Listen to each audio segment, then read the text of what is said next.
আমাদের যেমনি আল্লাহ রুহ কবজ করে, জিনদেরও কিন্তু মালাকুল মাউতের মাধ্যমে রুহ কবজ করা হয়, জানেন?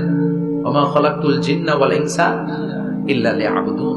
এই দুইটা জাতিকে আল্লাহ তাআলা ইবাদতের জন্য তৈরি করেছে। কবরে যে আযাব হয়, এই দুইটা জাতি শুধু দেখে না, বাকি সব প্রাণী দেখে। কবরে যে পাখিগুলো বসে, পাখি কিন্তু দেখে নিচে কি হয়, হোয়াটস হ্যাপেনিং ইনসাইড, সব সে দেখে।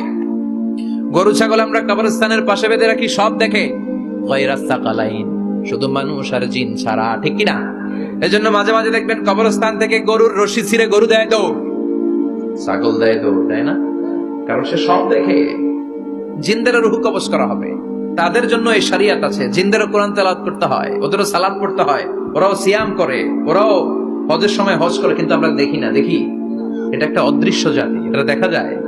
জিসমুন নারিয়ুন ইয়াতাশাক্কালু বিআশকালিন মুখতালিফা, এটা আগুনের তৈরি একটা সৃষ্টি, যেটা যখন যে রূপ ধরতে চায় ওই রূপ ধরতে পারে। জিনের কথা শুনছেন কেউ? শুনছেন আপনি?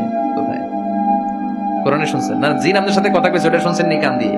এটা শুনেন, শোনা যায়, শোনা যায়। অনেকে শোনে, অনেকে শোনে। জিসমুন নারিয়ুন ইয়াতাশাক্কালু বিআশকালিন মুখতালিফা, আগুনের তৈরি একটা সৃষ্টি, চাইলে যেমন মনে চায় তেমন আকৃতি ধরতে পারে। কখনো ছাগল হতে পারে, কখনো বিড়াল হতে পারে, কখনো সাপ হতে পারে, আবার মানুষের মতো আকৃতি নিতে পারে।